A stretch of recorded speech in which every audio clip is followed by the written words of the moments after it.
Hello and welcome to this seminar hosted by the Deakin Science and Society Network. My name is Timothy Neal and I'm a DECRA Senior Research Fellow in the Alfred Deakin Institute at Deakin University and also the convener of the Science and Society Network, an initiative to support interdisciplinary research.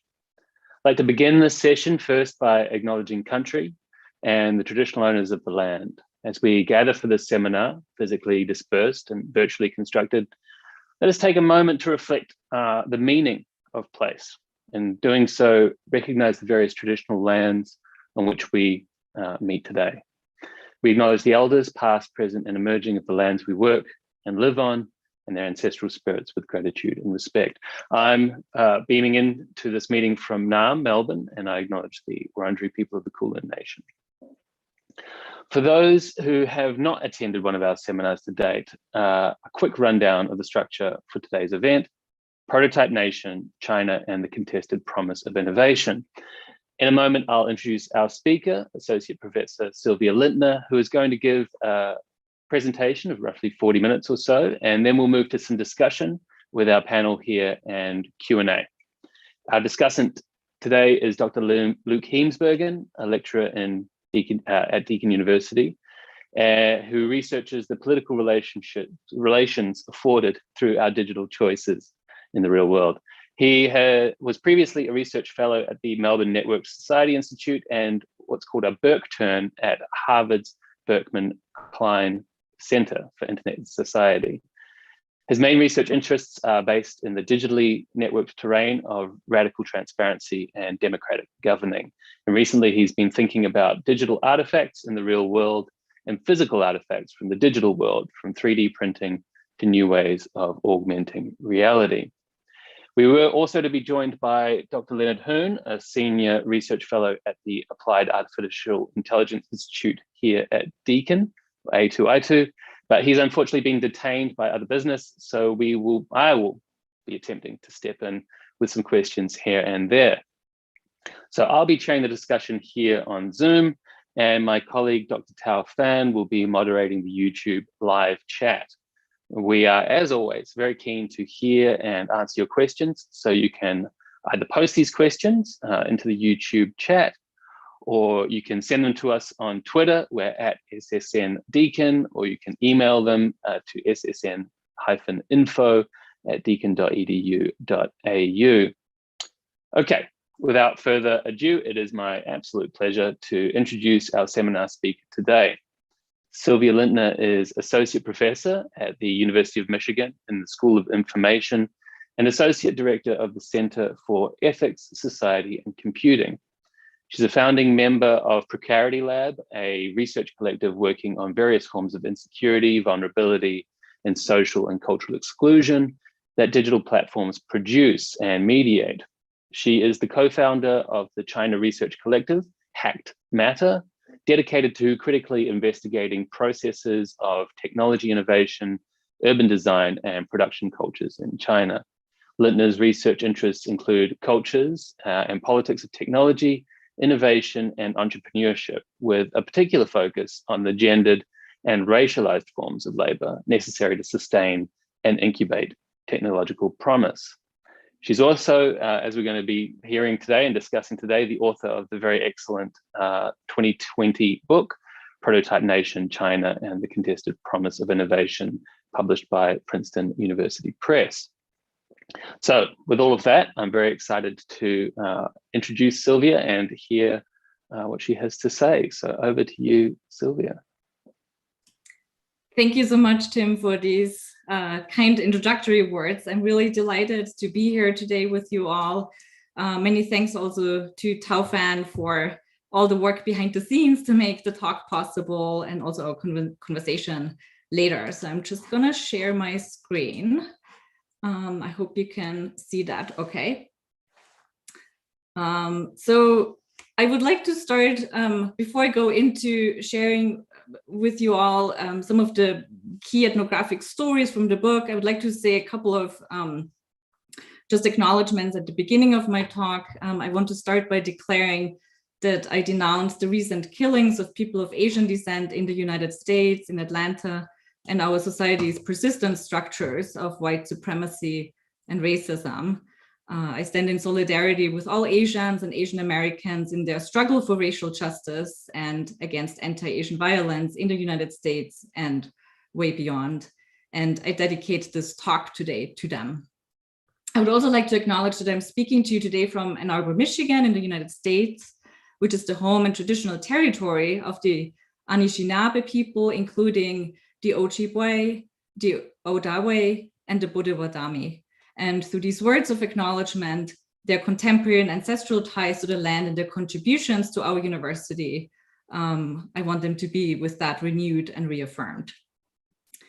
So as you can see on the screen already, I'm really honored to share with you all today some of the key concepts from my new book, Prototype Nation, China and the Contested Promise of Innovation. The book draws on over 10 years of ethnographic research, out of which I spent 5 years full-time living in China. And so my talk today will be weaving together some of the key sites that allowed me to examine the role contemporary technology production plays in processes of governance, geopolitics, but also labor and policy. And so this talk today, but also the book really more broadly, is a feminist ethnography of the global that really aims to interrogate and challenge very common portrayals of China, for instance, China as threatening, as a threatening other, or China as newly innovative. So the book really tries to intervene in both of these sort of one-sided stories of China and attempts to instead show that a study of contemporary tech production in China has much to say, for instance, not only about Chinese governance processes, but also about Western imperialism and Western forms of control, and about shifting China, US, and broader geopolitics. So especially at the beginning and at the end of the talk, I will come back to these questions of what a study of tech production, a study of hacking and making and tinkering can also tell us about how we might think differently about China's role in sort of a broader political economy of tech innovation. And so I would like today to begin with this image here on the screen. What you see here is a photograph of China's early makerspaces, Chaihuo. It is a roughly 15 by 10 square meter room on the second floor of a refurbished factory building in a creative industry park in the city of Shenzhen, which is in the south of China, just a subway ride north of Hong Kong. And like many makerspaces, Chaihuo too is a small community space that provides its members with access to low-cost machines and open source tools with the aim to hack and tinker with hardware, with electronics. So makerspaces, or hackerspaces as they are also often referred to, have proliferated in the thousands around the globe in the years following the 2007 financial crisis. So these hackerspaces were not the spaces frequented by the types of hackers that are typically portrayed in movies. So think, for instance, men illegally accessing information or breaking security barriers. The kind of hacking that took place in spaces like Chaihuo was really a project of self-transformation, I argue in the book, a project of self-transformation from a passive consumer into a maker, somebody who intervened in social, economic, and political processes via technological experimentation. So people who identified with this particular form of making produced what we might refer to as prototypes of intervention. So prototypes that made this very promise of intervention that was at the heart of the maker movement concrete. So they made things like the DIY cell phone that you can see here on the screen that demonstrated that you, like you and I, rather than a big corporate player like Apple, can control and design the inner workings of your communication devices. They opened up proprietary healthcare devices to demonstrate how you and I can regain ownership of our body's own data, like this project here that hacked the glucose monitoring device Dexcom to create an artificial pancreas. And they made open source 3D printers to make palpable how all of us can mass produce in our own home. So these prototypes of intervention demoed, so to say, how to see oneself as capable of intervening in things like industrial production, automation, and broken healthcare systems. They created a feeling of being able to intervene at scale, I argue, from the individual body all the way to national and globalized industrial production. They promised, so to say, to return the means of production to the people. So just to give you a concrete example of some of these stories behind this promise, is one of them is here on the screen. This is a quote from Chris Anderson's book that he published in 2012. Chris Anderson, former editor-in-chief of Wired magazine, who had started his own open source robotics company at that time, and published this book called Makers, the New Industrial Revolution. And in this book, he celebrates this very promise of making as follows. He says, the ability to manufacture local or global at will is a huge advantage. That simple menu option of a digitized machine like the 3D printer compresses 3 centuries of industrial revolution into a single mouse click. If Karl Marx was here today, his jaw would be on the floor. Talk about controlling the tools of production, and notice that he says tools rather than means of production. You can now set factories into motion with a mouse click. So Anderson's book was really one of many prominent writings about making at the time that invoked socialist imagery and language, like Anderson is doing it here. They claimed that making would return control to the people, that it would democratize industrial production, and that it was in fact a tool to achieve social justice and even undo large corporate monopolies and state power. Quite different from Karl Marx, though, who is invoked here, who understood alternatives to capitalism as emerging from things like class struggle, solidarity movements, and the collectivization of workers. These writings portrayed individual self-actualization as desirable. So notably, Anderson here describes making's transformative power as stemming not from a collective we, but from many individual yous. You can now set factories into motion with a mouse click, he says, right? These writings and projects construed, I argue, one of the core techniques of neoliberal governance, so the framing of the self on economic terms as something that was desirable and as a key to enabling social change. So they produced what seems in some ways to be an inherent contradiction, what I call in the book a socialist pitch.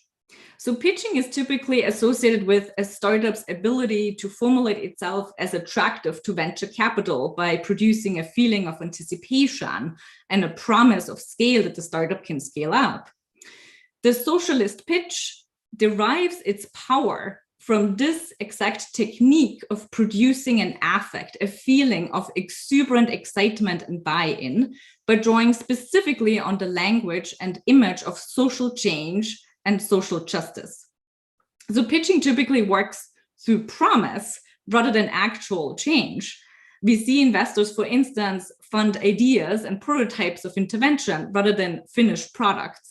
And so the socialist pitch too is aimed not at social justice per se, but at creating a feeling that technological intervention itself is social justice. And this is something that I will come back to repeatedly in this talk today to show you a little bit more what I mean by that. So Chaihuo Makerspace with which I began this talk, had become a well-known member, so to say, of what prominent American figures like Chris Anderson had pitched as a global movement that would return power and control to the people. This is not necessarily the kind of space where one would expect to find the Prime Minister of China on an official state visit. And yet, as surprising as it seems, China's Prime Minister Li Keqiang did indeed visit Chaihuo Makerspace and endorsed its prototypes of intervention on an official state visit in 2015. And you can see here a photo of the Prime Minister, who is in the middle of the photo, as he visits Chaihuo Makerspace, surrounded by a group of the young engineers at the Makerspace and some of the people who accompanied him. During his visit, the prime minister declared, "Makers show the vitality of entrepreneurship and innovation among the people, and such creativity will serve as a lasting engine of China's economic growth in the future." The prime minister's visit to Chaikou was documented vividly by state media, and you can see some of these photos here on the screen. The government website actually posted a photo essay portraying the prime minister surrounded by a crowd of young Chinese men who showed off the latest technological creations. And the photos also showed a really personable prime minister who appeared to enjoy mingling with the group of young men. The message really was that the prime minister was himself a maker at heart and a politician who was invested in empowering citizens to make things happen. And these are some of the quotes from the official state media at that time. Most importantly, though, the endorsement of makerspaces like Chaikou by the Chinese Communist Party, CCP, positioned the young men depicted side by side the prime minister as what we might refer to as model makers. So young Chinese engineers who had transformed themselves via the socialist pitch into entrepreneurial change makers. So people who would, by prototyping themselves into entrepreneurial kind of agents, also prototype the nation anew. And I'll come back to that shortly. So only a couple of months after the prime minister had returned to the capital, Beijing, he announced a new national policy that actually escalated making into a nationwide project. The policy was written around 3 key terms that you can see on the slide that loosely translate into English as mass makerspace, mass entrepreneurship, and mass innovation. And these 3 terms really framed the policy's key directive, which called upon local, meaning provincial, municipal, and district level governments to allocate some of their existing resources towards setting up these so-called mass makerspaces that were modeled on Chaikou. And so the policy was really aimed at cultivating a maker spirit amongst the masses. So a spirit that would in turn help foster a so-called attitude of self-making and self-entrepreneurship as the policy stipulated it. So in other words, the policy really held up making as a technique of self-transformation from an economic actor and an entrepreneurial actor. So these mass makerspaces would basically cultivate this exact transformation from economic acting to entrepreneurial acting really across the nation as a whole. So in the book, I offer an ethnographic study of making for what it can tell us about the role that technology plays in contemporary governance in China. I explore how the promise of democratized tech innovation, as it was championed by advocates of the maker movement, became in fact a technopolitical instrument of affect that served the Chinese government's broader interests to reposition China as a forward-looking and an innovative nation. And most crucially, it mobilized feelings of optimism, positivity, and happiness in the very moment that China's Communist Party actually feared social and political instability due to China's first significant economic slowdown since the economic opening reforms in the 1980s. So by prototype nation then, I mean the stipulation that a nation can and should function as a prototype, so that a nation and its citizenry serve as, so to say, the raw material for a new model. For instance, China as a model or an alternative to Western approaches of tech innovation and economic development. So this idea that a nation can or should function as a prototype as a way of modeling a new way of life for others is of course not new. It is historically constituted through projects of modernization, economic development, and colonization. The historian R.F. Dierlich reminds us, for instance, that the European invention of the nation state was the ultimate vehicle of modernity. So in other words, the European nation was positioned as a prototype of modern progress and economic development, with Europe positioned as the archetype, and other regions were construed as in need to learn from the Western model nations. So I argue in the book that this colonial project of prototyping a certain way of life endures through the ideals and practices of contemporary tech innovation. colonial pasts and racialized forms of violence reverberate through the prototype nation. And to show how exactly this unfolds is really a key task of the book, and is also my goal in this talk today. So as a feminist ethnography that weaves together sensibilities from critical race, post-colonial, and science and technology studies, the book attends to the bodies and sites that were excluded from this very reinvestment in the nation and in certain people and regions with this exuberant feeling of excitement around future making and happiness. And that's something that I will really focus on in the second part of my talk today. So it was really no coincidence that China's Prime Minister Li Keqiang actually endorsed the makerspace Chaihuo that is located in the city of Shenzhen, rather than any of the other hundreds of such spaces that had actually already operated in China at the same time in other cities, for instance, Shanghai, Beijing, Hangzhou, and so on and so forth.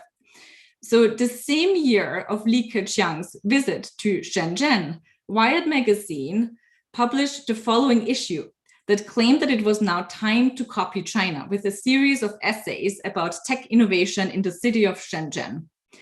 The cover featured a story, as you can see here, of Lei Jun, the founder of Xiaomi, a mobile phone company that had grown out of what many people had begun referring to as Shenzhen's unique innovation ecosystem.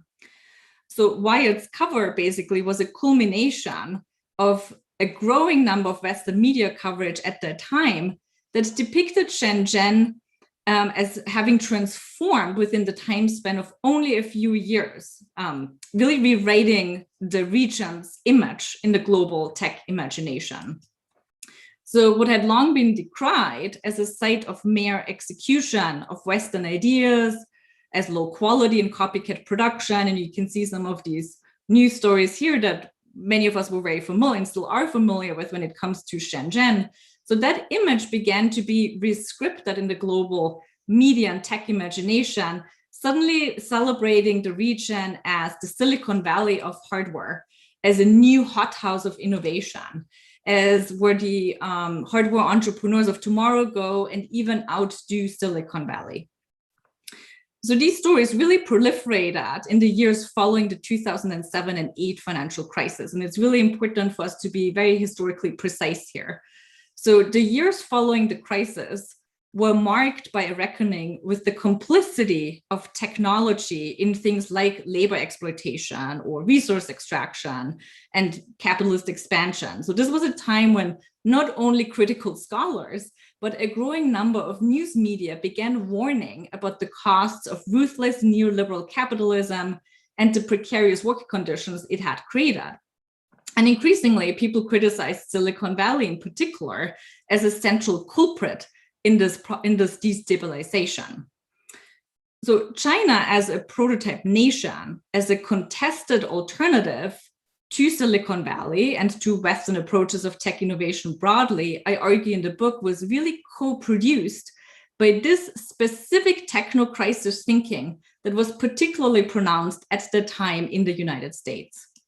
So it was a moment when the tech industry found itself confronted with a growing suspicion that the values it had propagated since the 1990s, so the countercultural ideal, as Fred Turner had described it, of tearing down hierarchies and in the hierarchy's place create a peer-to-peer and a collaborative society, that this very countercultural ideal had only benefited a small minority.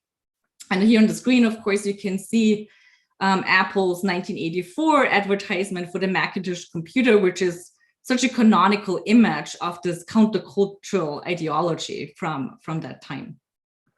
So it was in this very moment that China, and more precisely the south of China, was re-articulated by a range of actors who were active in the global tech industry, but also in policy, in investment and politics, as a place where the future was now made, as newly innovative, exactly because it had long been and continued to be understood as not modern the same way as the West. So to give you an example, in 2014, Choi Itu, who was at that time still the director of the MIT Media Lab, traveled with a group of his students and faculty to Shenzhen.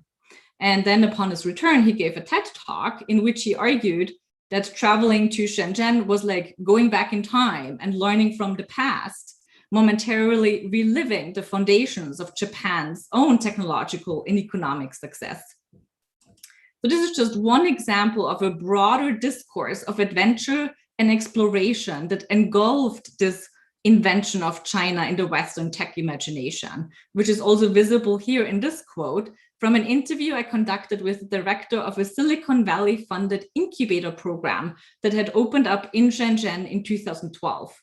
So Chinese people here in this quote are articulated as quote unquote, making things happen, and is providing agency, so to say, to the Western innovator, engineer, and designer who has begun to increasingly fear, as I elaborated earlier, precarity, gig work, and defeminization of his own creative work.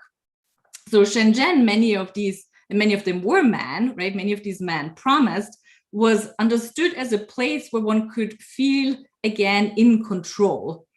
And I argue that this very casual reference to the pop science fiction series Star Trek that you see here at the end of the quote of boldly going where no man has gone before is not to underestimate in this context.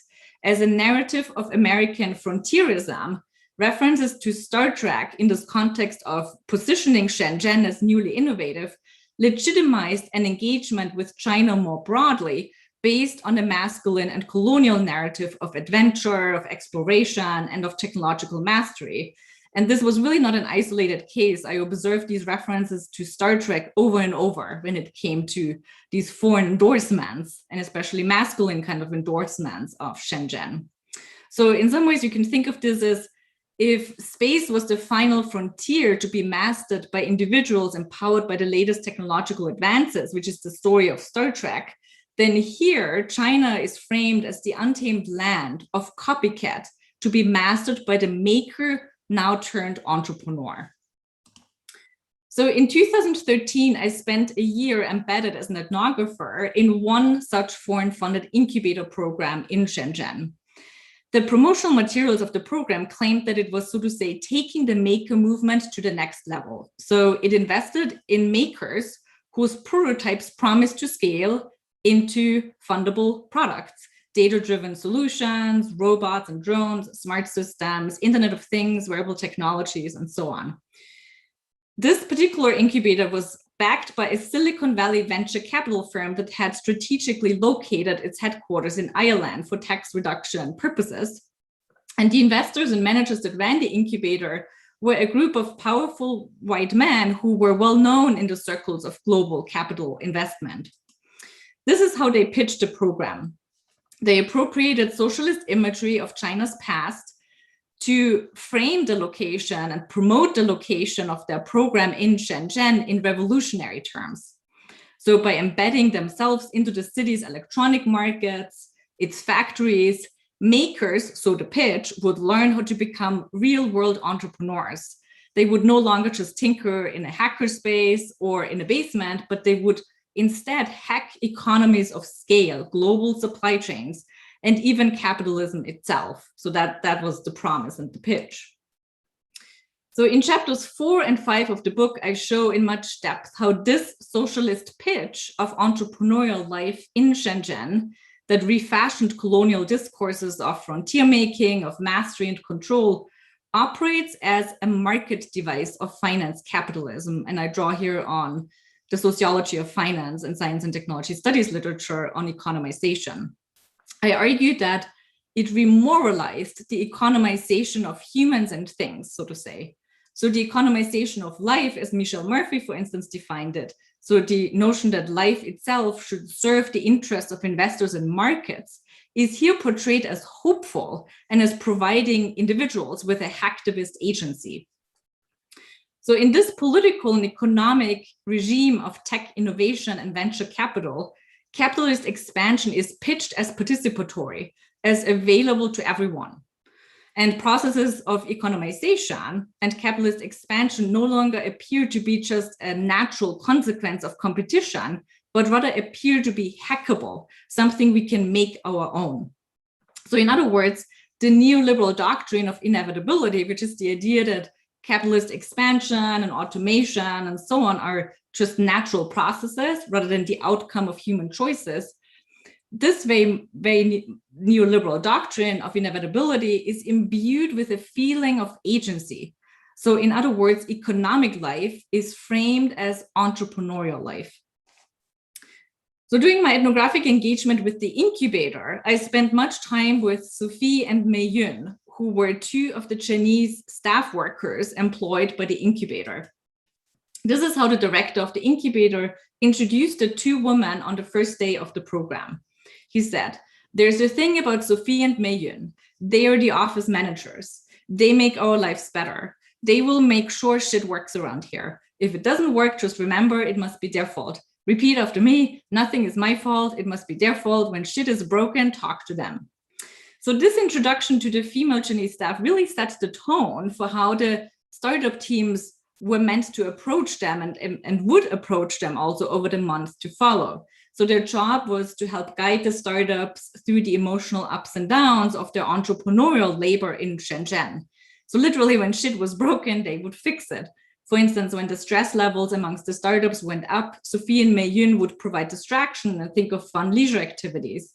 The responsibility was really very unlike the startups to stay in the background, to take care of the program's day-to-day functioning and the startup's well-being. It also included the labor to organize and accompany factory tours. So this was something that Sophie and Mei Yun did on a really regular basis, to organize these factory tours for the startups. So factory tours were really crucial for especially foreign startups, and the majority of the startups admitted to the incubator at the time were foreign startups, with a large portion being from the United States, and only one female entrepreneur admitted to the program and the rest were men. So for these foreign startups, these factory tours were really crucial, not only to establish relationships with potential partners in manufacturing, but also to produce this kind of affect of entrepreneurial life that I described earlier, that many people had come to associate with Shenzhen. So remember Joy Ito's sort of story about Shenzhen as a place where people can go and be in control again of progress, right? So this feeling that by embedding themselves into China's manufacturing and supply chain networks, people would be able to hack and intervene on a scale of the political economy that is typically something that we think of as out of reach for an individual designer or engineer, for instance. So over years of research, I met many young women and also some young men who were hired into positions, not unlike Sophie and Mei Yun, who performed this form of labor. They were hired to perform what I call happiness labor in the book, which is the work that goes into producing a feeling of optimism and cheerful delight. So it is not unlike what Arlie Hochschild has described as emotional labor, but more specifically is the kind of labor that a range of new organizational models of tech production, so think incubators, co-working spaces, makerspaces, and open innovation labs, rely on in order to sustain the precarious conditions of entrepreneurial life that they demand and celebrate. So happiness labor, in other words, allows the entrepreneur to sustain a good feeling about technology in this very moment where the tech industry more broadly was critiqued for its own participation in capitalist processes, and also in the very moment where many people in the tech industry would increasingly realize that for many, the self-investment will actually never pay off. So many of the young women and men I found employed in these jobs in China spoke fluent English, which they had acquired either by rigorous self-study or through college education. And many of them were also severely underpaid, were often paid about the same or even less at times than the migrant workers employed in the electronics factories just next door to the incubator. So over time, this kind of happiness labor that was part of Sophie and Mei Yun's work became normalized, though, amongst the startup teams. They began relating to them as friends and saw their labor as a form of peer production, as this quote here illustrates, for instance. And this revision of Sophie and Mei Yun's role from a worker to a peer I show in the book really masked the gendered division of labor at the incubator and the uneven positionality between the firm's female employees and the mostly male and mostly white entrepreneurs that it invested in. So following the 2015 government initiative that I had mentioned earlier on setting up mass innovation spaces all over China, spaces like the Silicon Valley funded incubator where I had conducted my fieldwork had become a model of sorts for a gradual but massive urban upgrade, both in Shenzhen and in other parts of China. So old production sites like the Shenzhen electronic markets, for instance, that are depicted here on the left side of the screen, were redesigned to look like the incubator and makerspaces the government had identified as cultivating an entrepreneurial maker spirit amongst the masses. This aesthetic upgrade of urban infrastructure was meant to build what I call the Entrepreneurial Factory. So what I mean by that is that the Entrepreneurial Factory operates by producing feelings instead of products. It is aimed at inducing in workers and engineers in China's context here, so people who are working in industrial production, inducing in them feelings to see themselves as passionate entrepreneurial change makers and, so to say, upgrade themselves into assets on behalf of the nation and to serve the government's own projects of industrial upgrade, like the Made in China 2025, or its global development initiatives, such as the Belt and Road Initiative. And I'm happy to talk more about both of these programs, both the Belt and Road Initiative and the Made in China 2025 initiative in the Q&A. But this entrepreneurial factory, and the way it was enabled in this particular context in China, was really meant to instill in these workers in the industrial production industries this notion that they would be responsible for these larger national projects. So the Entrepreneurial Factory, in other words, operates alongside what the autonomist and feminist Marxists have called the social factory. So the social factory was meant to describe how capital subsumes various aspects of social life for the accumulation of value. So for instance, that factory-like conditions spread way beyond the factory into all kinds of corners of our lives. So I use this concept then of the entrepreneurial factory to demonstrate that it is not only true that factory-like exploitation is seeping into various corners of our lives, but that the inverse is the case as well, that factory work itself is increasingly shaped by the kinds of exploitation we see happening in the creative and tech industries. So in my research, I followed several young men working in manufacturing who the Entrepreneurial Factory enrolled in order to understand how it affected them. And this is very much so part of chapter 6 of the book. So one of these men was Robin. When I first met him, Robin was 30 years old. He had moved to Shenzhen from a rural part of China at the urging of a relative who helped him obtain a fellowship at a local manufacturer to leave behind a life in agriculture. I stayed in touch with Robin over the years. In 2016, I visited his office at the outskirts of the city, and you can see a photo here of his office. He had invited me to meet over tea to tell me about an exciting new business opportunity at that time. A childhood friend from his hometown in rural Hunan had opened up a shoe factory in Ethiopia. The idea was that Robin would get a section of the factory to have some of his own products assembled there. The shoe factory's promotional material signaled more than an attractive business venture, echoing some of the official rhetoric of the Chinese Communist Party around its Belt and Road Initiative that I mentioned earlier as well. The story here was really one about mutual growth, about win-win, with China's own history of rapid economic development positioned as a model for Africa. But Robin explained to me that day there was no direct government support at all. The expectation was really that people like him would self-invest by going out, or chu tu in Chinese. So many of the men I interviewed and spent time with at the time would tell me that the personal and professional risks could really be quite high. Nevertheless, they all understood going out as carrying potential to redeem China from a place known as fake and low quality to a place known as cutting edge innovation, and really as a way to transform China by upgrading themselves from a backwards farmer, from a backward manufacturer into a globally savvy entrepreneur. So in the words of Robin, for instance, he said to me, "This is a matter of feeling responsible. In Shenzhen, people push you to go farther, but our responsibility, our mission also becomes a burden. We are responsible for many workers, and this makes us feel like we cannot stop, we cannot let go." So another year later, when I returned to Shenzhen and met with Robin again, he had moved to a new office located in one of Shenzhen's newest and most prime real estates, Shenzhen Bay. And you can see a photo of Shenzhen Bay here on the screen and of the office building where Robin now had his new office.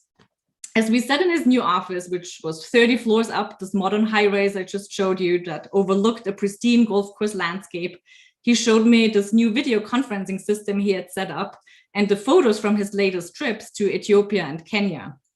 And as he was showing me all of this, he was suddenly then interrupting himself and said, "Silvia, this is not it." He was saying, "I envy you. You're respected no matter where you go. When I go to Africa or if I went to the United States, I'm not respected. That's why we still have aspirations. That's why we hope to be respected. This is my goal. I'm pursuing this goal. That's why although today I could have a really good life, I'm still living the life of a loser." So the entrepreneurial factor, I argue, runs on this very promise of the good life, which is continuously postponed for many Chinese men like Robin, who are deemed low quality and still not representative of China's modern ambitions. And it's especially so for many of the Chinese women who are relegated to happiness labor. So a couple of days after my visit, Robin sent me a WeChat message with the following news clipping from the Daily Mail in the UK.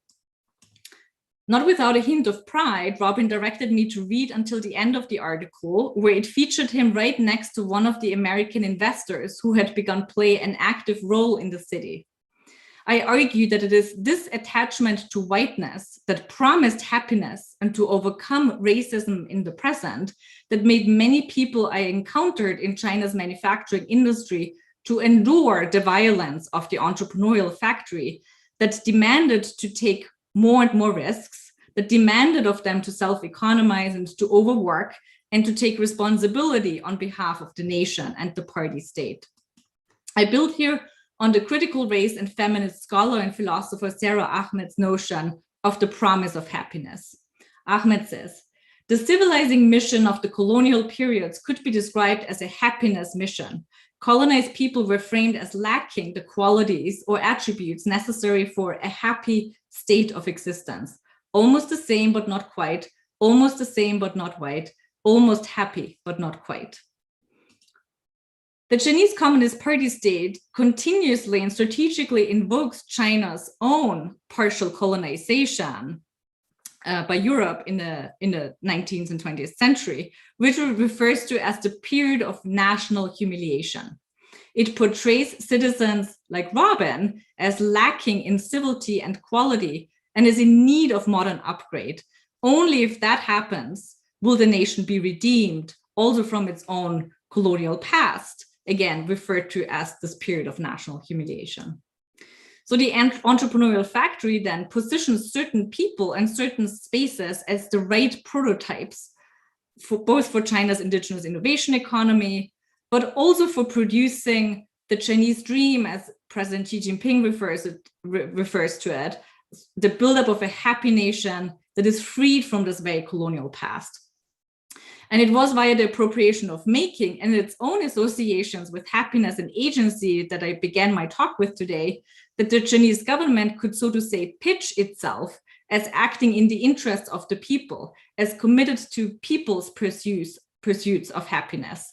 So in other words, the Chinese government here appears as a benevolent and optimistic peer of the people who works right in step with people's dreams and hopes for justice. So under Xi Jinping, the pursuit of happiness, feminist scholar Chia Yang shows us, has been rendered a moral imperative for the so-called quality citizen. So the CCP, which is more commonly associated with a top-down authoritarian control, governs, I argue, at least select groups of its citizens via the promise of happiness. So happiness might be granted, for instance, if and only if people like Robin find ways on their own to go out to places like Ethiopia on behalf of the nation to work alongside the Chinese government and its own ambitions of infrastructural upgrade and reposition China globally via the Belt and Road, for instance. So I'll now offer some brief concluding thoughts. So the idea that China constitutes a place to prototype alternatives to existing models of modern technological progress would have sounded absurd to most people 10 years ago when I started the research that informs this book. This is much less so the case more recently. So Western commentators and news media have variously proliferated a sense that we are witnessing the rise of an emboldened China, one that more forcefully and assertively demands that the world, and the West in particular, ought to take it seriously as an equal or a threatening player in the global political economy of tech innovation. Indeed, some speculate that the 21st century will be China's century. My book complicates these narratives of what the historian and STS scholar Gabriel Hecht calls rupture talk. The notion of rupture, I argue, cannot explain China's current moment, nor the ideals of the maker movement. Indeed, rupture talk renders invisible the contingencies between past and present dreams of China as an alternative model or prototype nation. It renders invisible the rise and spread of the promise of making and the machineries of the entrepreneurial factory that enabled it. So the book attends to these occluded contingencies of colonial pasts that co-produced China as prototype nation. For instance, I've shown today that the ideals and practices of a global maker movement and the imaginary of a quote-unquote new China were co-produced amidst a broadening suspicion of the tech industry.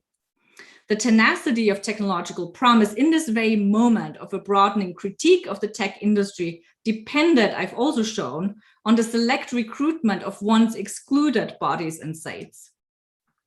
In the entrepreneurial factory, certain forms of life are subsumed under capital production, while others are continuously excluded. And it is in these exclusions, however, that we also find gaps in the seemingly smooth operation of finance capitalism. So I channel here the feminist anthropologist Anna Tsing, who reminds us that if we end the story with decay, we abandon all hope, or turn our attention to other sites of promise and ruin, promise and ruin. So as a feminist ethnography, Prototype Nation attends to the labor, bodies, and places, and the techniques that are necessary to cultivate and maintain entrepreneurial life, like the happiness labor I've described today. I argue that if we attend to this form of labor, it becomes clear that the entrepreneurial factory is in fact not inevitable, but that it has to be nurtured and maintained. So if we notice this form of labor, we can also realize that the relationship between technology and markets can indeed be otherwise. This, though, requires also that we attend to modes of resistance that look quite different from this familiar image of the countercultural hacker who attacks and tears down the system. Throughout the book, and especially in chapter 5, I document the fleeting, ambiguous, and complicit acts of resistance that happiness workers engaged in. It was in their seeming futility, in their non-compliance with pitching, I argue, wherein we can notice a gap in the functional alignment of dreaming of better futures and the anticipatory logics of finance capitalism.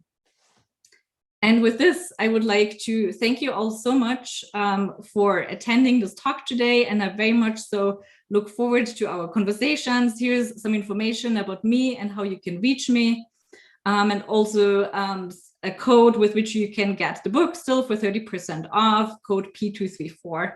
And I will now stop the slideshare. Thank you so much for your time and attention today. Thank you so much, Silvia. So much there for us to discuss, and I look forward to the questions people might have who are watching on YouTube. Don't forget to chat, pop your questions for Silvia into the chat, and that will come to us. Thanks to Tao. But first, we're going to have some comments, questions from our discussant, Luke Heemsberg. Over to you, Luke. Thank you so much, Silvia. That was a fantastic entry into your work and into its multifaceted in-depth ethnographic work. It's just fantastic. So thank you so much for presenting it as you have. I have a few, I guess, just comment questions at the start that I want to highlight so that I guess you're reminded to answer them, and then I have maybe just a longer comment around piracy, because I think that was something that was just of interest to me, that the book touched on. Maybe you didn't touch on as much in this talk, so maybe we can bring up that a little bit. Oh, I just had to say, it was an incredible seeing that Foxconn image you presented, with the New York Times text, which is identifiable, everywhere behind it, because how well known is that image of, the female worker at a line that defines Foxconn, that defines the whole delta there, and it's just incredible to me how well I knew that image and knew the sourcing of where I'd see it, as you were making the points that you did. So that was just kind of a really good reminder. So very well done.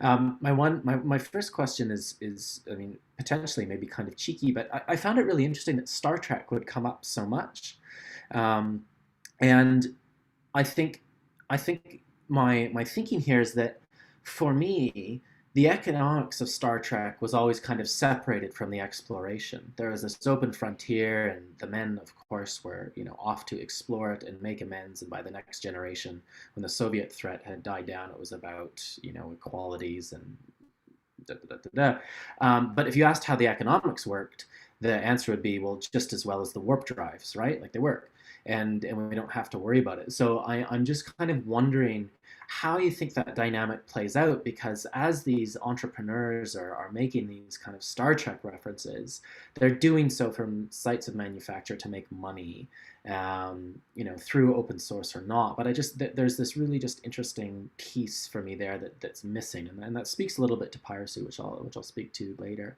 My main question I hope you'd expand on, though, is that, if we believe the media of the Five Eyes, as well as kind of, if you want to track vaccine shipments across the world at the present time, there's been a significant nationalistic turn to China, with Xi Jinping in the last few years. I would argue, at least this is the frame that it's been given, and I'd just be really interested in your insights to what's happened with Chinese entrepreneurial gaze to whiteness in this time. I had a friend, just recently put something on Twitter. She's a journalist for the Washington Post, and she was, of course, berated, right, in a nationalist fervor, et cetera, et cetera. And with those kind of discourses now seeming much more prevalent, is there still, that gaze to whiteness that exists, or how are the new faces of nationalism that you just spoke of in conclusion being integrated into the work that you saw going on in Shenzhen? So those are kind of the questions I wanted to just put in the top of your mind, so you maybe have a little bit of time to think about. In terms of responding, my entry point to this was some of the Shanzai culture, as and the movement away from understanding that as bad copies, and I wanted to draw kind of attention to a quote from your book, which I'm probably doing out of context, so please reinform everyone, that talks about piracy and the kind of the act of piracy is being cast as a villain, in this morality play because, and I'm quoting now, unlike the public domain and open source, it did not market itself as being part of a narrative of resistance or appropriation. In other words, privacy, which, and you're quoting Lawrence Liang, does not state claims in the world of creativity, is therefore seen as operating within the logic of profit and the terms of commerce, and thus cannot claim the same moral ground available to, these kind of promising alternatives, I suppose, would be the point. And this really got me thinking, to some work I'd seen by Adrian Johns, on his work on piracy in 2008, where he kind of traces piracy not to the kind of, his argument is it's not the whole Earth catalog and, opening up everything, but it actually has these really philosophical groundings in the work of Hayek, right, where he's saying pirates played a pivotal role, and he's talking about pirate radio and then some, right? And he goes, and I'll just explain here, but he's talking about how Adrian Johns talks about how pirates played a pivotal role, I'm quoting, in the development of a new politics of communication and public culture that the state and existing institutions always regarded as immoral. So it's this kind of idea of immorality around how, from how dare you copyist to how dare you break down these structures, whether it's whiteness or right, etc., that exists. And I think that was really fascinating about Shanzai culture. What's interesting to me, though, is where Johns puts this, right? So he draws it back to the Institute of Economic Affairs in London in the 1960s, which is like really hard right economic thought. And they have these pamphlets about the radio pirates that say and I'm quoting from the Institute of Economic Affairs, which is not something I'm very likely to do. But they say, hostility to commercial piracy is neither new nor unfamiliar. It is a reflex action by established interests to unwelcome and adventurous competition. In business, energetic newcomers disturb accepted patterns and precepts. To break these rules is not only professional, but also bad form. It is against, quote unquote, the public interest.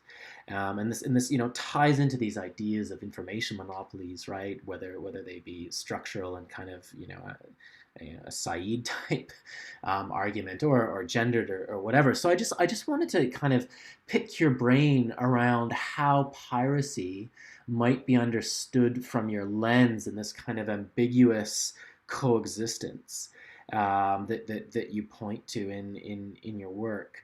And I don't know. I mean, can we think of nurturing piracy as a way to break some of the structural things we see? You see your informants unfold, I guess I should say, because I thought that was kind of an interesting take on piracy that Johns made, that is different from how I saw you using the term. So I just wanted to hear your kind of comments around that, past the other three questions, maybe two questions I had, that allowed you to talk a little bit more around, I guess, the updates to what's happening. So thanks very much. Thank you, Luke, for these really thoughtful and fascinating comments. Maybe I'll go in sort of reverse and start with the piracy questions, and then tackle the China question, and then the Star Trek question. I really appreciate your attention to piracy, and I really liked the Jones book myself, and was teaching it actually in class.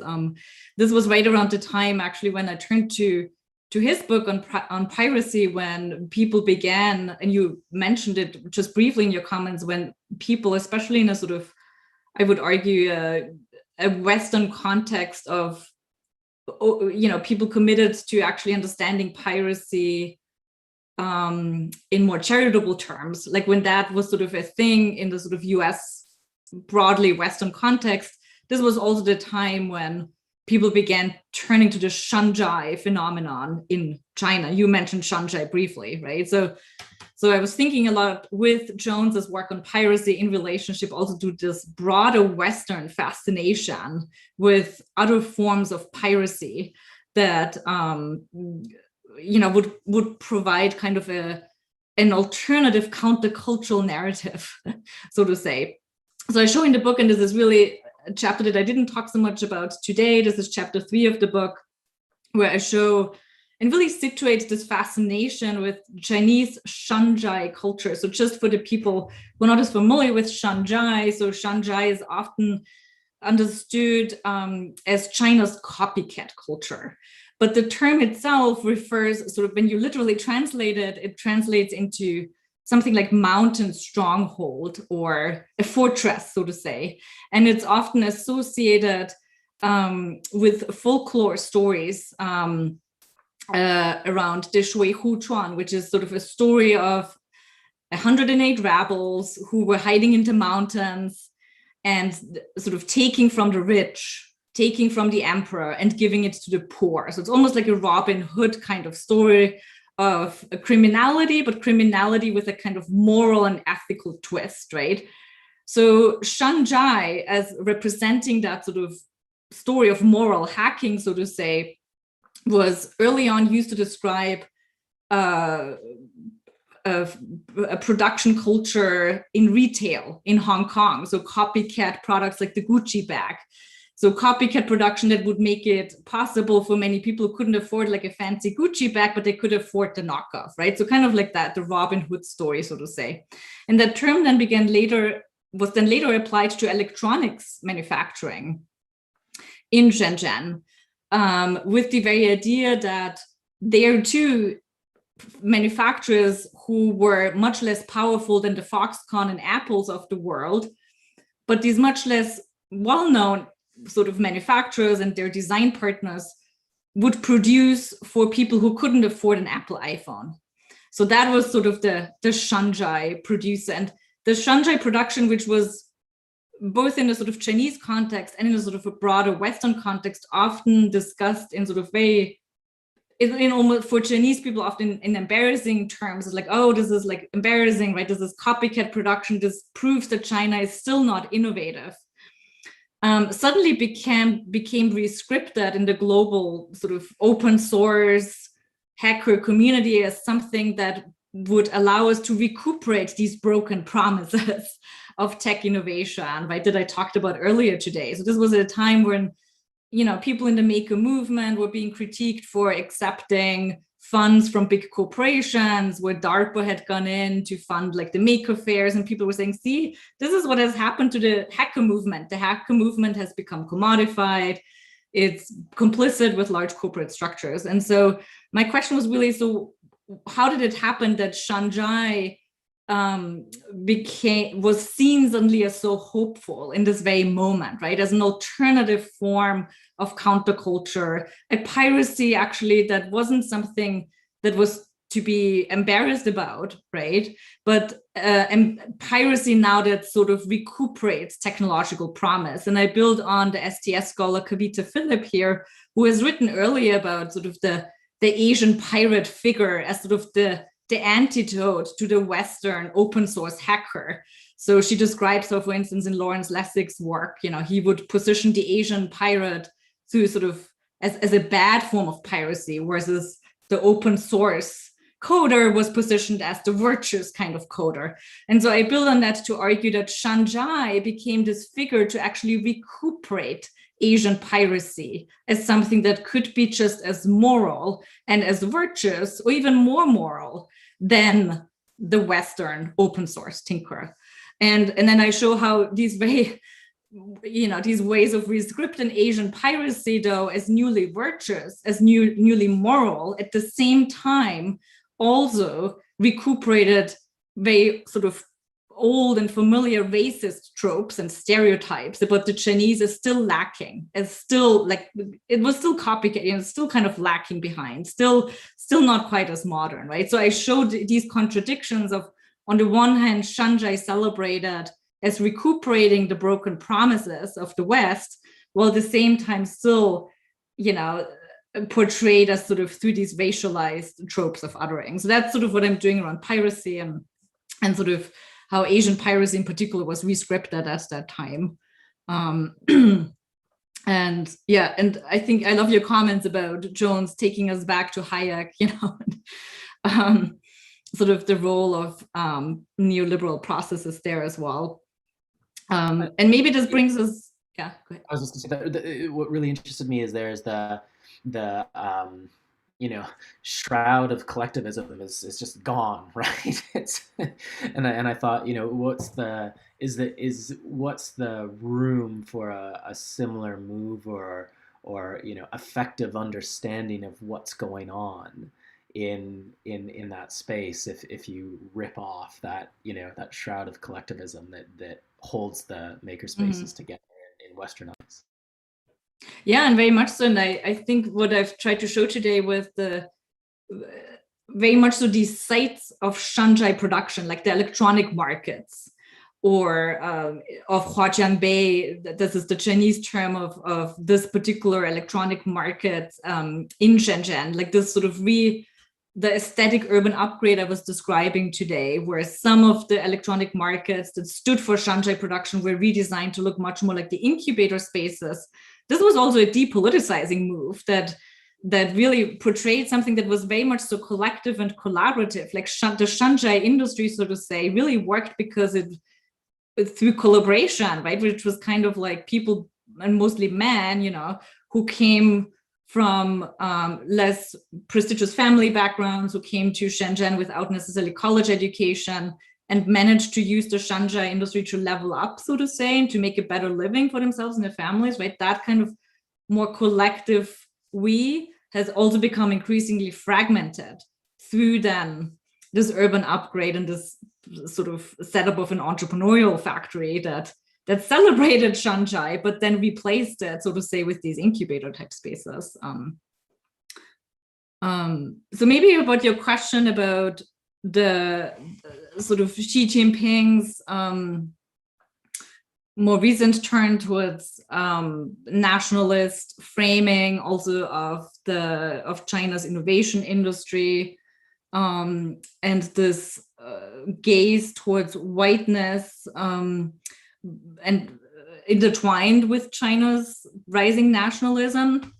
I think in many ways what the book is doing is almost documenting a prehistory of what you see happening in this sort of more intensified geopolitical context. But I argue what is really so important to understand, both about attachments to whiteness that I describe in the book and sort of nationalistic sentiments, is both in the tech industry and outside, is to understand it through these shifting China-US relationships and China's shifting place in sort of a broader global political economy of tech production.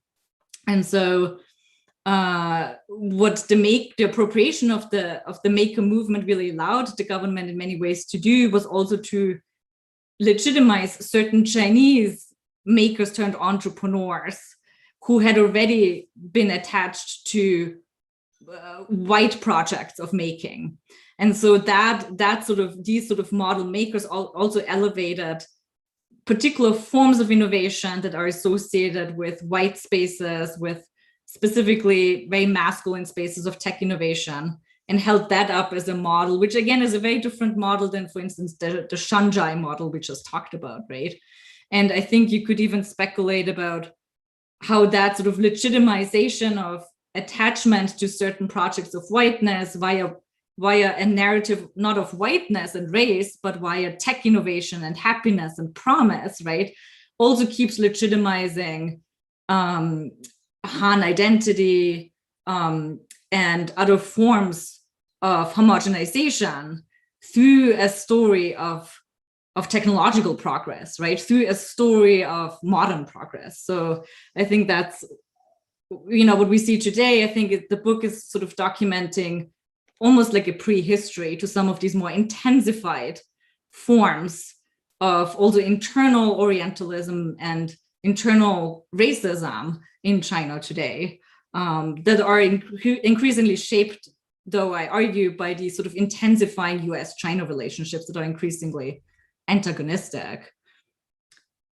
Did that help address this question? Yeah, no, thanks. And I mean, I would be interested, you seem to have kept up with some of your informants. Have you, gotten hints of how that intensification of US PRC relations has shifted any of these kind of spaces or goals? I mean, even anecdotally, or?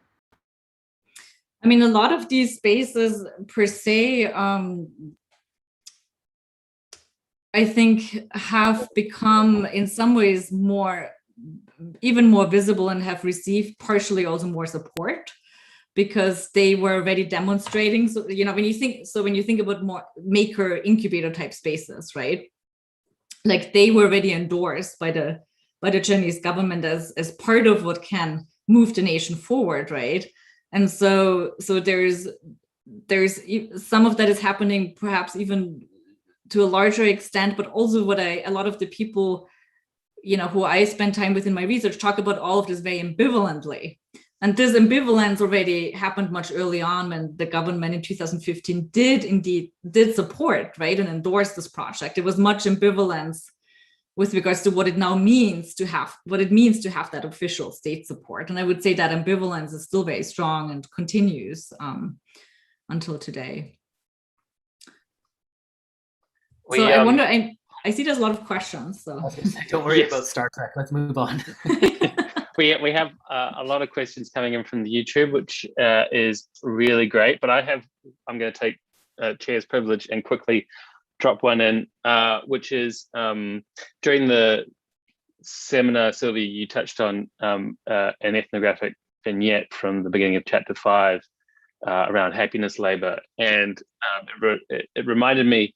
I read your book, Prototype Nation, at the same time as I was reading Kimberly Chong's book, Best Practice. I don't know if you know that. It's also an ethnography, but of big consultancies like Ernst & Young and these kind of global consultancies as they attempted to grow their business in China. And there was this very similar kind of figure of the European or US white entrepreneurial actor who's entered this space. And I was wondering if you could talk a bit more about them and the extent to which they've internalized the socialist pitch that you discuss, or what are their motivations? Are they already kind of fully, not already, are they fully neoliberalized actors? They're there for self-wealth and kind of, they've already internalized kind of this idea of the production of the self, or are they also motivated by other kinds of goals? I think that's a great question, because one thing that is very important for me actually and what I attempted to do throughout the book is to position these entrepreneurial actors, or what is happening in incubator spaces and similar spaces, like it in relationship and adjacent to what is also happening in scholarship and in higher education. So I often juxtapose these two sites of education and higher education in particular, and my own position as a scholar who is, I argue in many ways, shaped in such similar ways by these processes of economization, entrepreneurial life. So in terms of your question, have these entrepreneurial US actors internalized a lot of this sort of, have they internalized and are they just actors? Are they just enacting, right, this kind of entrepreneurial life? Are they fully on board? And I mean, it's always important to sort of point to like the difference in some of these actors. So a lot of the people who would join these incubator programs, in contrast to the people who would fund them, so the investors, right? So now I'm talking about the people who joined these programs.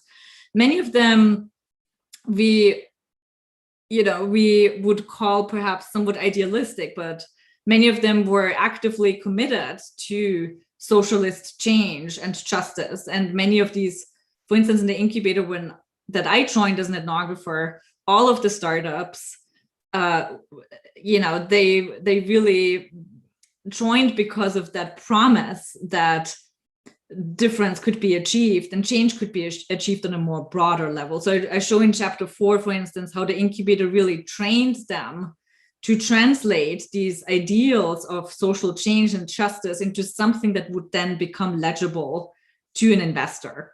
And the incubator program was really, in that sense, an educational engine to get people to channel their activist ideals, and even if they might be naive, right, into something that would be attractive to investors. But then I also show that a very similar process is at work at the university. So I really shy away from presenting them, these entrepreneurs, also the US-based one, as kind of dupes who are just sellouts, and sort of removing ourselves as sort of these distant critics, right, who then unmask that internalization. But to say, no, these processes of economization are so much also part of our own reality in the academy, at the university. And so I describe some of these programs that I was also part of as a PhD student and then as a postdoc at that time, that demanded of me too to position myself in some ways as a form of asset on behalf of corporate universities, on behalf of regional development programs also in America. So it's very important for me to juxtapose those two. And yeah, very much so. I love the connection to Kimberly's work though with the global consultants, because I do talk a little bit about design consultants and their endorsements of Shanghai in the book as well. Thanks. So yeah, we have a bunch of questions coming in from people watching online, and perhaps since that's where you were just talking about, let's talk a little bit perhaps about the tertiary sector of teaching. Question from Martin Tomish, really interesting talk. What can academics teaching innovation to students at universities today, do you think, learn or apply from your research? What would you, perhaps what would you want innovation, people teaching innovation in universities to be thinking about? Yeah, thank you. I think that's a great question, because so much of our universities now promise to teach innovation. So I draw a lot in the book and also in my own teaching from feminist approaches to technology and design. And I always begin with this question of what we mean by innovation. So often by innovation, we mean things like better, faster, smaller, more agile, more nimble. We associate it with progress. And I often then challenge both my students, but also people in my research sites to think, how else could we define innovation? Can innovation begin from this place of gender equity? Can innovation be something that's about racial justice? Like, can we detach innovation as inherently associated with technological progress? How can we rethink what progress is?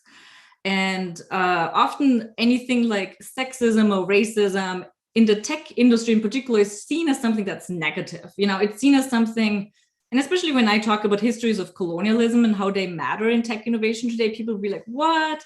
Colonialism, that's so negative, that's so bad. And we are about the future, right? Tech innovation is all about the future. And it's often seen as that, as when we talk about racism or colonialism, it's seen as holding us back. And my point is actually that if we speak and name these things for what they are, so if we speak to and name racism in the tech industry, that is actually a form of innovation. That is actually a hopeful project, because we don't then fall into this continuous trap of imagining better and better futures that are just around the corner and yet are continuously postponed for the people who work in these happiness labor type contexts that I was describing today. So that would be my answer to that. Thanks. We've got a question from Fan Yang from Twitter. She asks, what has changed in China's technosphere from mass entrepreneurship to now, when Xi Jinping tends to keep a tighter hand on the tech giants? Does the PM have a marginalized role in tech development now? And does China have a different approach to tech? I mean, I think in many ways, I personally don't see it as all that different, because the mass entrepreneurship and mass innovation model was already so much predicated on modeling certain types of innovators, certain types of entrepreneurs as the models. And this, I think we see repeated over and over again, where who gets to decide what that model entrepreneur is, what that model innovator looks like, is something that the CCP says it will get to decide. And many of the makers who I worked with, the Chinese makers who were basically labeled and positioned as these model makers, the ones you saw in the photos with the prime minister side by side, like many of them sort of understood that this could just be a temporary moment, right? This could just be, yes, what I'm doing now is okay. But if I move into a direction that is slightly off course, that the government doesn't agree with, I might fall out of that. You know, I might not be seen as that model maker, right? And so there was already at that time this awareness that this is quite a precarious position to be in. This is not something you can actually rely on in that sense that you will have guaranteed state support. And it also back then already was only an endorsement of people's entrepreneurial and economic action. It was never an endorsement of having a role in sort of really political participation. It was always a very tight, it was actually re-enabling a kind of depoliticization move, right? That it sanctioned, so to say, people to do entrepreneurial work and celebrated their tech innovation capacities. But as soon as, it sort of keeps it keeps with the CCP the right to decide who gets to move a little bit closer to having a say in what is politically done in China. So I see it very much so as what is happening today as in line with already what happened in 2015. You mentioned that you wanted to speak, or you could speak a little bit to 2025. Is this a nice segue to kind of just pick that up, or should we go to another question? Sure, I can just briefly talk. What I was mentioning earlier was this policy called Made in China 2025 that sort of very simply put stipulates industrial upgrade. So automation in factories, but also increasingly data-driven machines in factories and producing smart and data-driven products. And so now that we assume, 2025 is soon around the corner, I think what is very important was to look at is where that vision is taking place now. And I think Made in 2025 was really, and how it ties back to the maker movement is that it also requires not only smart products, but it requires, again, that human labor, right, of people who then produce that kind of future, both nationally and for China's global infrastructure projects, right? And I argue that the sort of mass maker or mass entrepreneurship initiative was very much so meant at cultivating that human capital for Made in China 2025. And I think that's, Robin, who is sort of my ethnographic story right now is an example of that, for instance. No, I think that's fascinating. I mean, there's the discourses around the fourth industrial revolution, right? That I think sinks in with that 2025. I did some work on manufacturing futures in China, in Russia, right, and how they differed and how the futures that were being created were distinct. So I think it's fascinating to see that aspect of how with Chinese characteristics, right? Mm-hmm. We have a few more questions, and I've got one that I'd like to ask, but first we have a question from King Wang. I just wonder whether the rising gender awareness in China has anything to do with the status of female entrepreneurs comparing to the female laborers on the assembly lines. I guess, I'm interested in it as well, as the extent to which kind of the gender dynamics that you're exploring in the book, if you could talk a little bit more about them and how they relate to wider social trends and more recent transformations, if they're transformed.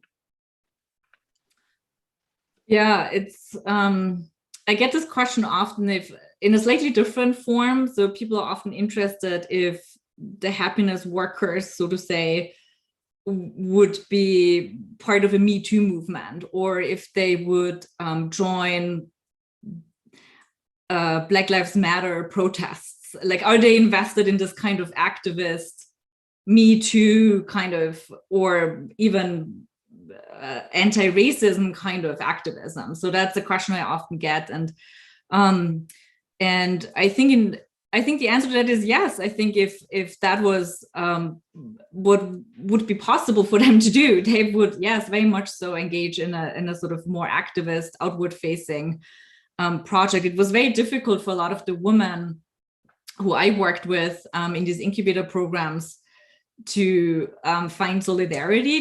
These spaces are very much so designed to put people in competition with one another, and there's very few female role models. People are very isolated. A lot of these women are very isolated, and so it's very difficult actually to form anything like sort of solidarity, especially also between people working on the assembly lines and people working in these incubator type models. But I do talk about in chapter 5 quite a bit about forms of resistance that these happiness workers engaged in that we often they don't look like the kind of resistance that we might think of when it comes to sort of a countercultural hacktivist agency. They were hard to notice, they were contradictory, they seemed to in some ways reproduce the kind of entrepreneurial life in the incubator in and of itself. And yet I point to these moments where happiness workers also push back against this sort of smooth operation of their work that was demanded of them to make people feel good. And I argue that these moments are the ones where we could actually intervene and sort of would be moments that we can amplify in terms of building solidarity. So one of the things that I reflect on in the book is too why none of us, we were 3 women in this program, why we didn't team up more, right? And to really show that this also included me as the scholar, right? Like I too didn't like build on these sort of moments of potential pushback, right? And so I think if we understand these conditions that make us perform, that make us so eager, right, to also transform ourselves into something that is of value to whatever our organizational context is. Like if we speak to those conditions, I think that would be sort of I think what would then also create more broader gender awareness, no matter if that's in China or elsewhere. So coming back to that question.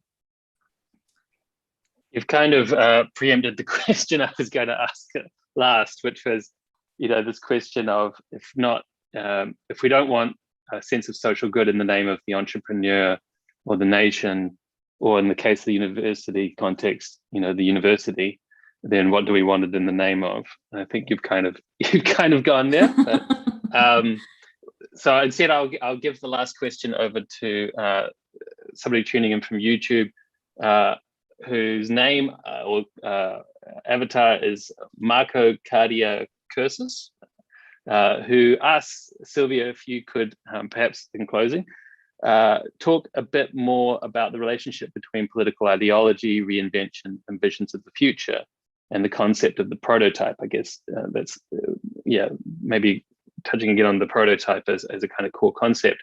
You referenced at the beginning the CCP project for a communist future and prosperity, and one of the ideological foundations of the socialist countries before 1989 was the idea of a road to socialism, the state itself never being a final goal, but instead, this kind of horizon serving to mobilize and reorganize on the road to a more perfect society.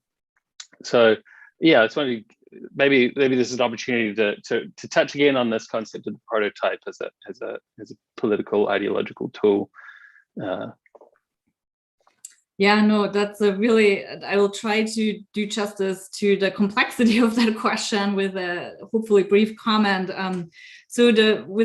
What was important for me to show with the prototype were 2 things. So the first one was to show how processes of governance have become increasingly shaped by an ideology we would associate again with technological progress and innovation in particular.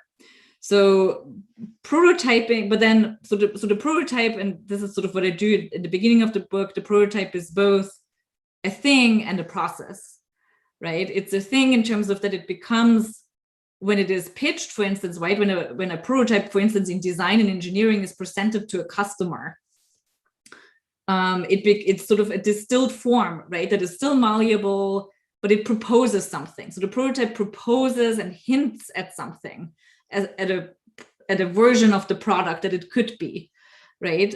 So it often has, when you look at a prototype, there's often multitude, it's still an opening, right? There's multiple ways you can go with a product still. But at the same time, so it's this kind of, and that's the kind of experimentation that people found so fascinating with the maker movement, and that people, I think, find so fascinating with technology writ large, right? These processes of tinkering, of experimentation, of open-endedness, that you can sort of, if you embed yourself in that process, you can envision alternatives, and not just envision them, but make them, right? But at the same time, the prototype is also then a model, right? It fixes things in place, especially when that prototype is then taken up and comes to stand in for a particular process. So the prototype itself is that contradiction between a model and something that is then puts force on other people to model themselves after the archetype, and sort of the action and the experimentation. And so I play with that contradiction basically in the book. And I also show how these very processes of prototyping then become, when they become embedded in structures of governance, what that then does, right, in terms of how it brings people into the processes of governance by repositioning the state as someone who enables people either to experiment or the state who then is in that position to posit certain people as model makers, posit certain people, certain sites as archetypes. So I hope there's more to, I feel like there's so much more to say with regards to this question, but. and more for people to read. So I encourage people to go and pick up or digitally acquire a copy of Prototype Nation, which was published last year. Silvia, thank you so much. Luke also, but Silvia, thank you so much for your great seminar today and for diligently going through all these questions. We really appreciate it. And so thank you very much. And thank you everybody for joining us online. Hope it's been a interesting time for you all. And tune into our next seminar, which is in about a month's time with Oded Bachavi. Thank you so much, Tim and Luke. Thank you so much for the comments today. So great. And everyone for the questions. Thank you.